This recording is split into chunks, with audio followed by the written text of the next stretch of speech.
In our previous art fix, we started looking at neue sachlichkeit, new objectivity, the tangible reality that focused in non-abstract images on social issues, a very bleak movement in German expressionism that reflects a mood that was darkened substantially by World War I. The last artist that this art fix will focus on is Max Beckmann, perhaps the most famous of the neue sachlichkeit artists, the new objectivity artists. He too had served in World War I. He was an ambulance driver and a medical orderly, and that experience also disillusioned him, just as it had Gross and Dix before him. This print on your left, the large operation, a very large print, 18 inches across, a dry point print, kind of intaglio printing, was the only print that he made that actually documented his experiences during the war. He witnessed this in an operating room near the front in Belgium. That may be him in the background, behind the doctor, looking on. It's a very factual reporting of what he saw, this never-ending flood of bodies coming into the mobile surgical hospital, a figure in the lower corner here being brought in on a gurney. This figure on the right probably about to be taken out simply because he's gone. One has just taken his temperature here, but the doctors look rather bleak. There's no room in there for all of these different bodies. One has to be shuffled off to make room for the next. He suggests the fact that despite all of the orderly diligence that we see here, there's going to be absolutely nothing that these doctors can do to save them. Witnessing things like this gave Beckmann a front row seat to the horrors of war, and he wrote back a number of letters to his wife from the trenches during the war, many of which have been published, and he said to her that with every shot I suffer, and when I hear them I have the wildest visions. He was absolutely horrified by what he saw during the war. Back in Germany after the war, he continues this rather bleak vision of the nightmares that he has. It seems almost as if some of the figures that we have here have been translated into the new image. This figure here, for example, seems well dressed with a tie and a vest and whatnot, and could well be one of the doctors from the large operation who's now taking the skills he's learned to harm and hurt rather than to help. What he shows here, the horrors of peacetime Germany, where three men have invaded, these three here, have invaded an attic. We can barely see out from the attic. There's the moon in the background in the middle of the night. And they're bringing horror and terror to the people that are there, as if they're applying medical skills to inflict pain. We have a table on which this man has been resting, just as we had a patient on the table here, but he's being strangled. He's being hung, tied up, and at the same time, that's not enough. He's breaking his arm while they're torturing him. A woman here has been tied up, her buttocks bared, very similar to the figure on the table. Her corset undone in the back and her dress ripped off. She's been raped. The child here, feet in the air, perhaps unable to grasp the horror of it all, but being carried off by this lantern-jawed man at the right for other unseen horrors. It's a terribly violent scene, rather quite difficult to look at. the feet of the figure here scorched by one of the two candles that we see. One burned out, maybe like him. The other one still lit, some tiny beacon of hope.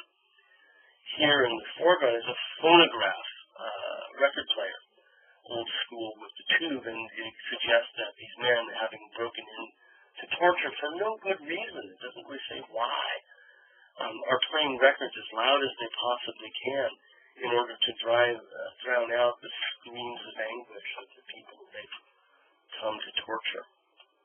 So for Beckmann, just as for Gross and Dix, the horror doesn't end as a war, but rather when they come back to the supposed peacetime benefits that fighting that war had done, they see around them the same horror continuing on the home front, imagining, having visions of these horrors that they can't get away from. This, I think, meant as a metaphor for social injustice, the way in which the well-to-do strangle and rape and abduct the less well-off for their own purposes. Well, as you might imagine, Hitler hated his work. And in fact, most of the neue sachlichkeit movement when Hitler came to power in 32-33. And at that point, Beckmann fled Germany. Hitler had actually rounded up more than 500 works by Beckmann to be burned on a gigantic bonfire. Beckmann saw the signs and left Germany. By 1949, he had finally wound up in New York City, where he spent the last few years of his life. While in New York, he paints this picture from the National Gallery. You can see some of the same some of the same style of his expressionism. It's gotten a bit blockier here. And it's a triptych, a massive triptych. The central panel is larger than life size. And by painting it in the form of a triptych, three-winged piece of art, he's showing very much his interest in the legacy of German and Dutch art. Triptychs were altarpieces, although Beckmann doesn't give us a religious scene here. Instead, he gives us a scene from pagan mythology. He painted 9 of these triptychs during his time in America. And this was the very last of the 9. It was painted finished just months before he died. Looking back to medieval altarpieces, but using a very personal take on pagan mythology. So we'll read the image here. In the left-hand panel, we see an artist. It's not a self-portrait. Beckmann looked nothing like this, but he's vigorously working on a panel about the same size as the one we're looking at, roughly 5 feet tall. And he's painting this woman in a Roman costume, Greco-Roman costume. She is Medea, M-E-D-E-A. She is the wife of Jason, the captain of the ship called the Argo, thus the title, the Argonauts, Jason and the Argonauts. And Jason appears in the central panel. Jason had been unfaithful to his wife Medea, and she eventually kills some of their children in revenge. This is why she's depicted here with that prominent sword, seated on a hollow mask. And the painter is actively painting her. So it's wedding of the modern world with antiquity, if you will. And it provides us a sort of introduction to the other works. This is how Beckmann creates. And the next 2 works are exactly what he's created. He's commenting on the central theme here, if you will. He's making a painting based on that. In the center, we see the Argonauts themselves, the myth that he's begun to paint. On the right is the Greek chorus that's also commenting on it. In this case, the sea god is rising up from the ocean in the background, and he's going to send Jason on his journey. This is Jason over here with a parrot on his wrist. And the figure next to him is Orpheus, who's going to accompany him on his journey. Orpheus has calmed the seas by playing his lyre. He can calm nature with his song. And this sets the stage for them going off on their journey to find the golden fleece, this is where Jason will meet Medea and eventually marry her.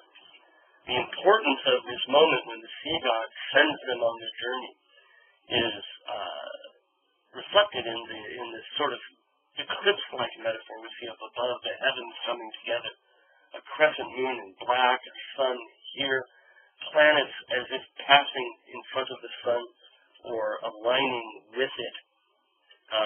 The ladder motif, rising out of the sea and off of the frame, certainly suggests the idea that their journey will be an ascension to something greater.